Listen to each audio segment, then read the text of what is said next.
Hello, Singaporeans. Suicide is a serious public health problem that can have long lasting effects on individuals, families, and communities. We must understand that suicide is preventable and preventing suicide requires strategies at all levels of society. This includes prevention and protective strategies for individuals, families, and communities. Everyone can help prevent suicide by learning the warning signs, promoting prevention and resilience, and committing to social change. On our youth, in 2022, there were 125 suicides from youths aged between 10 to 29 years in Singapore. The years following the COVID-19 pandemic saw a significant increase in mental health issues among the Singaporean population, especially the youth. I know suicide is a difficult topic, but it's too important to ignore. Depression and suicide often coincide, yet not everyone who is depressed attempts suicide, and not everyone who attempts suicide is depressed. If you are a parent, a teacher, or anyone who spends time with children and teens, it's important to learn the warning signs. In here, I want to highlight these warning signs. But please take note that not everyone exhibits the same signs that they are thinking about suicide. But these warning signs are cause for concern. 1. Physical changes in appearance or hygiene. 2. Increase in alcohol or drug use. 3. Sudden drop in grades. 4. Social withdrawal. 5. Talking about suicide or preoccupation with death. 6. Risky or reckless behaviors such as reckless driving or unsafe sex. 7. Self-harm behaviors such as cutting. 8. Talking about feeling hopeless or having nothing to live for. 9. Researching suicide methods. Okay, firstly, I will not claim to be an expert, but I have some points in here that I think parents can do to prevent youth suicide. Parents can do several things to prevent youth suicides. Some of these are general in nature, while others are more specific, such as form a good relationship with your youth. During early childhood development, children generally bond with their parents and they have a good and trusting relationship. They grow up trusting their outside world and see it as a safe place where they can continue to grow and develop. This growth reaches its peak during adolescence. The youth needs to come to terms with rapid physical growth, conflicts between parental and peer values and ideas, emotional and physical intimacy with the opposite sex, and the uncertainty about his or her future career. These developmental tasks can generate a great deal of pressure, but most young people complete them successfully without much difficulties. Most teenagers do want a close relationship with their parents, even though they may not admit it openly. The relationship with their parents may have changed in form and content, but it is in fact a continuation of their past relationship. Parents have to grow and change in parallel with their teenagers. It is a two-way process.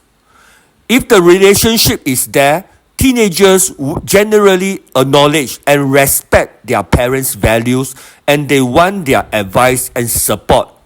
especially at times of stress. A good relationship will open up communications between the youth and his and her parents. This can be a life-saving safety valve to the depressed and troubled teenager. Support and early interventions can be effected before the youth contemplate suicide as an option. Relationship between teenagers and their parents can be improved by providing a stable, safe physical and emotional home environment. This may seem obvious, but unfortunately, this is not always the case, as exemplified by the problem of homeless youth, with many families breaking up and dispute over the custody and access of children. The teenager may become the pawn of the parental battle. Another thing, spending quality time with young people. Quality time is a cliche frequently used in child rearing literature, and it is met with a certain degree of cynicism. However, a good relationship between a youth and his and her parents cannot occur unless they spend time together.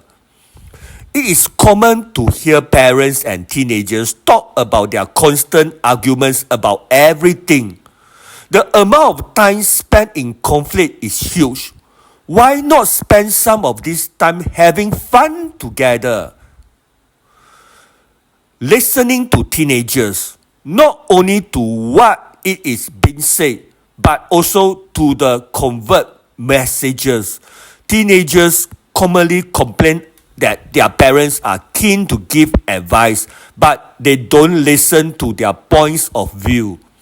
Messages sent by teenagers may at times be tangential, contradicting, and confusing. Parents will need to decode this scrambled message to get in touch with their children's feelings. In many instances, this may seem an interpretation of their body language. Non-verbal action can talk much louder than conversational language. Being supportive and not intrusive. There is a fine line between being supportive and being intrusive.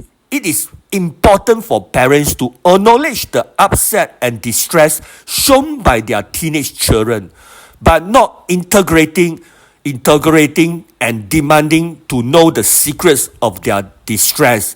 Teenagers will generally talk to their parents about their problems when they are ready. Trust me, respect the fact that they can solve many problems on their own without the support of others. Support is there for them to use, but it must not be imposed on them. Another thing, encouraging the appropriate expression of emotions.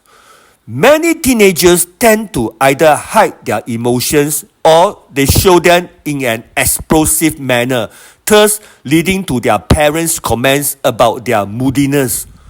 Encourage them to show and share their feelings of joy, happiness, excitement in their success. They can then show and share their sadness, anxiety, distress, and disappointment. Both positive and negative feelings must be contained so that they are not running wild and out of control. I am concerned on suicide and self-harm risks in our youth. I hope all I had said in here can help in one way or another, although I am not an expert. Lastly, I would love to hear your thoughts, and the PAP can take down points that I made in here. Of course, I don't expect the PAP to acknowledge me if they find my points made here are very useful to them. I am Puah from Red Dot United. Thank you.